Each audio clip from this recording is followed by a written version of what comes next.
Ay, amor, ay, amor, ay, amor. Kinikilig kong talaga. Ay, amor, ay, amor, ay, amor.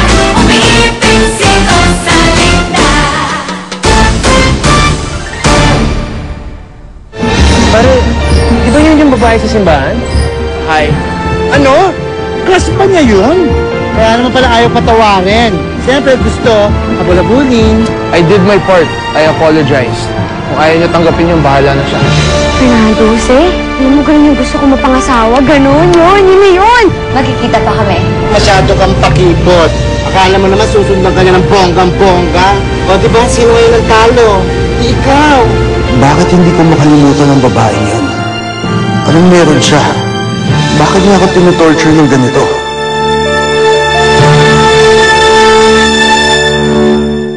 Sabihin mo na Morning po! Nasaan lahat ng bulaklak? Hay nako, may pumuntang customer dito. Pinakyaw lahat. Talaga? Bakit ho? Namatayan? Ay, hindi. Meron daw siyang lilidawang babae. Talaga?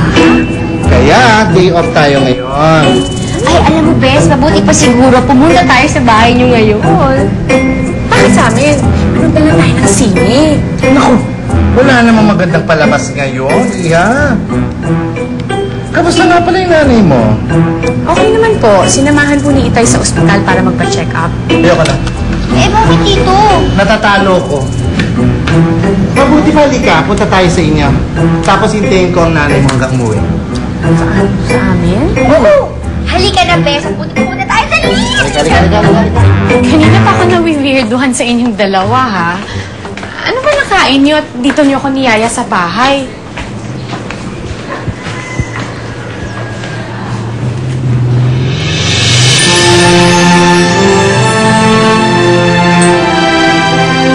Ano to? Saan galing yung mga bulaklak na to? Sa bisita mo.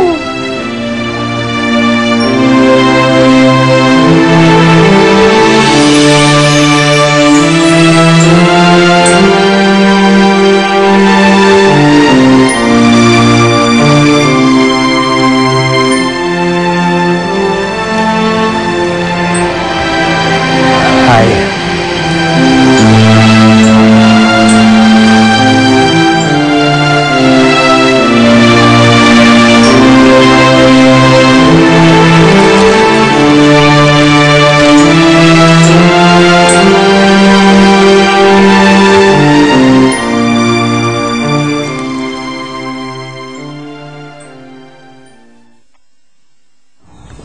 Oh, Berta. Hi, Alfredo. Kamusta na? Mabuti. Magsha-shopping ba kayo ni Valeria? Hindi. Pupunta kami ng sementeryo.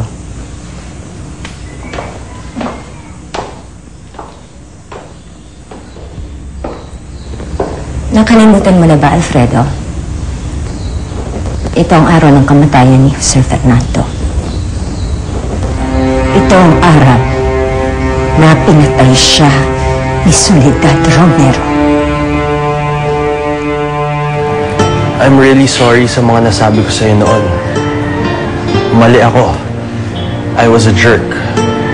Hindi ko muna inalam kung ano yung totoong nangyari. So, kung nalaman mo ako yun, tatarayan mo ko? Nagkamali ako. Yun ang masasabi ko. Kaya mo ba akong patawarin?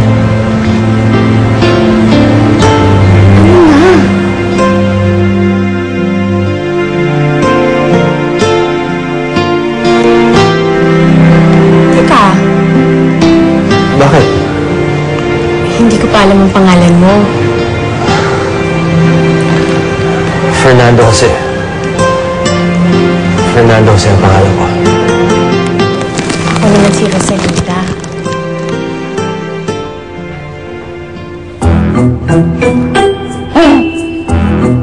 Hey! Ano ba kayo? Bakit mga timong? Uy, si Linda, lakit-lakit ng tingin sa'yo, napapatulog. Oo nga. Nadinig ko yun eh. Nadinig kita. Bigyan mo nga dito. Bilis. Bibigyan mo nga ako ng parang ganon. Dali nga dito. Tayo mo lang. Uy, may dating din ha. Ay. Pwede ba kitang mayayang magmerienda? Naku, huwag na. Nakakahiya naman. Hoy! Hindi nakakahiya! Kung sabihin, dapat naman nakakahiya. Iniimbitahan ka ng isang binata. Walang nakakahiya doon. Sige, sasamahan ka namin. Ano ka ba, Tito? Hindi naman tayo imbitado. Kasama mo. Nakakahiya naman kung sasama mo yan ng ganyan. Baka pag-chismisan dito ng mga tao yan, basta-basta na lang sumasama si Rosalinda. Ah, hindi ho. Imbitado din ho kayo. Uy! Mas nakakahiya naman kung hindi ako papayag. Talaga? Opo. Nahiya ako, pero pagbibigyan kita. Sige, okay yun. May kaibigan ho ako. May restaurant siya sa bayan. Maganda yan. Mukhang masarap yun, Tito. Sumama na tayo, ha? Nakakasama nga ako eh. Ay, ako hindi ako makakasama kasi may pasok pa ako bukas eh. Sayang. Teka, Becky, parang sayang ang mga bulaklak dito. Kayo na lang. Dito na lang ako. Sige na, Rosalinda. Basta, ikaw, Becky, ang sumama, tsaka si Aldo. Ha? Sige pa, sige pa. Pagbalot mo ako, ha? Yung sarap, ha? Sige mo ng kanin. Okay, punta na kayo doon, ha? Halika na! Halika na!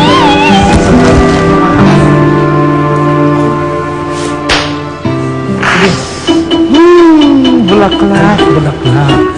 Oh, tulungan niyo ako at iuwi ko ito sa bahay, ng bulaklak. Eh, kay ate na po yan ah. Oo nga. Eh, kaso iiwan ko na lang itong tatlo, oh. Oh, 1, 2, 3. Ibig sabihin niya, I love you. Saka ko mag-alala kasi pag nabenta ko to, yung kita hati ang kong kapatid mo. Ito lang muna iuwi sa bahay. Rico, oh. Uwi mo to sa bahay, Rico.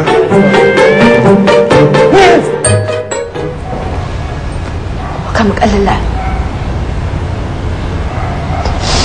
Hindi kita nakalimutan, Jose Fernando. Mahal kita. Mahal ka namin ng iyong anak, si Fernando Jose. At hanggang ngayon, hindi pa rin namin nakakalimutan ang puot para sa babaeng naglayo sa'yo sa ating pamilya. Hindi ako titigil hanggat hindi siya nagdurusa ng gusto. Valeria, nagdusa na yun. Hindi pa sapat yun. Pagkatapos ng mundo, makakalaya na siya. Tapos ng pagdurusa niya. Samantalang kami ng anak ko, habang buhay kami magdurusa sa pagkawala ni Jose Fernando. Kaya hindi sapat ang pagdurusa ng Soledad Romero na yon. Hindi pa sapat, Berta. Kulang pa yun. Dadagdagan ko pa yun. Ang bangko.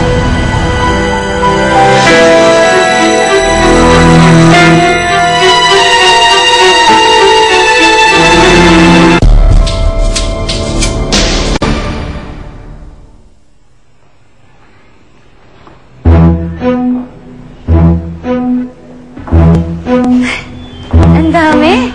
Ang daming bulaklak. Ang bango. Sino kaya nagbigay nito? Sino nagpadala nito? Lucy? Lucy? Sino nagpadala nito sa akin? Hindi yan para sa'yo, Ate Fedra. Para yan kay Ate Rosalinda. Inuwi niya yung mga paninda niya dito? Hindi. May nagbigay niyan sa kanya. Isang lalaki. Pinakyaw niya mga panindang bulaklak ni Mang Florencio para lang ibigay kay Ate Rosalinda. Mukhang patay na patay nga kay Ate Rosalinda yung lalaki. I'm sure. Pangit yun. Hindi ah. Ang gwapo-gwapo kaya ni Fernando Jose.